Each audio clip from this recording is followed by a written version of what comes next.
Welcome to the hottest movie review on the internet today, the A-List Review. I am your host, the Game Changer, Wes Troop, and it's time to go back to the theater.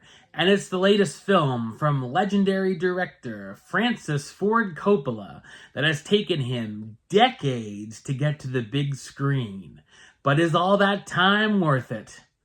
My review of the 2024 sci-fi drama Megalopolis, coming up now.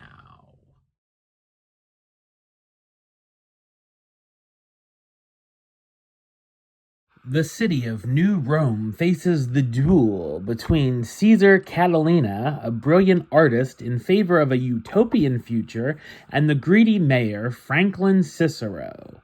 Between them is Julia Cicero, her loyalty divided between her father and her beloved. So what did I think of Megalopolis? I thought it's a dreadful, epic sci-fi drama.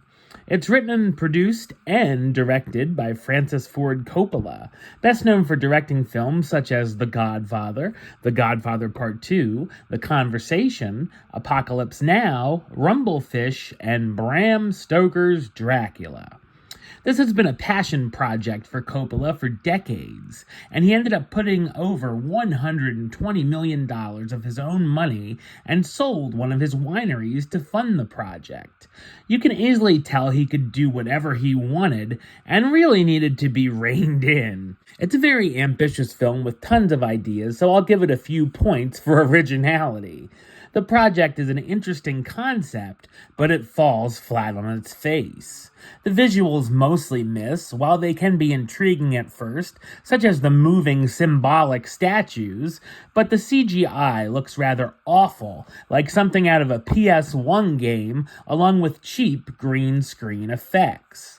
The story heavily references the fall of the Roman Empire, set in an alternate version of the United States called New Rome, comparing the fall of Rome to the fall of America. Our protagonist, Caesar, wants to build a new utopia with the use of his invention, Megalon, a genius material for building things. Oh, and Caesar also has the ability to stop time. Caesar's opposition, Cicero, the mayor, wants to build a casino instead.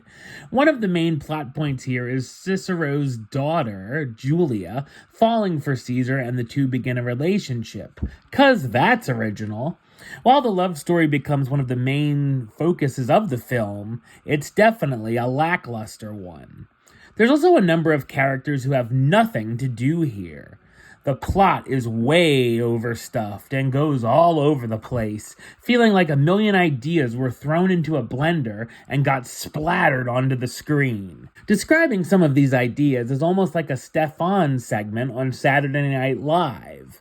There's questions about the death of Caesar's former wife, incestuous relationships, chariot races, clowns, auctions for virginity, and a falling satellite. Unfortunately, it sounds a lot more fun than it actually is, as it all gets boring after a while and becomes as exciting as watching grass grow. Of course, there's messages and metaphors aplenty about things such as time, politics, and corruption, and of course, it beats us over the head with them. The dialogue ranges from cringy to absurd, with a number of dull monologues and moments with characters sounding like they're doing uninspired readings for Shakespeare in the park. There's absolutely no tension throughout the film, and you never really feel like a character is in danger when they're supposed to be. In fact, there's at least one death that made me laugh out loud unintentionally. The pacing slogs along, with the material being very pretentious and tedious, making the runtime feel 3 times longer than it actually is. Once we finally get to the ending, it feels rushed, with a very quick resolution. The cast are attempting to give good performances here, starring Adam Driver as Caesar Catalina, the futuristic architect and visionary, as well as the chairman of Design Authority in New Rome, Giancarlo Esposito as Mayor Franklin Cicero, the arch-conservative mayor and Caesar's nemesis, Natalie Emanuel as Julia Cicero, Franklin's daughter who falls in love with Caesar, Aubrey Plaza as Wow Platinum, the TV presenter who's a gold digger and desires power. Shia LaBeouf as Claudio Culture, Caesar's jealous cousin and sometimes crossdresser. Crazy old John Voight as Hamilton Crassus III, Caesar's uncle and the world's richest man, as well as supporting roles from Lawrence Fishburne, Catherine Hunter, Jason Schwartzman, and Dustin Hoffman. One of the taglines for Megalopolis calls it an event that nothing can prepare you for. Unfortunately, that's not a good thing, and the film becomes a cinematic train wreck. Number-wise, I'm going to give it a 3 out of 10, which gives it the A-list rating of Megalopolis. I only got 2 words for ya. Suck it. Alright, well that's the show. I'll be back with another review very soon. But until then, don't forget to like, comment, and subscribe right here on YouTube. YouTube.com/WestsideOf515. Like the show on Facebook, Facebook.com/WestTroupeAlist. And of course, you can follow me on the Instagram and Letterboxd at WesAlist.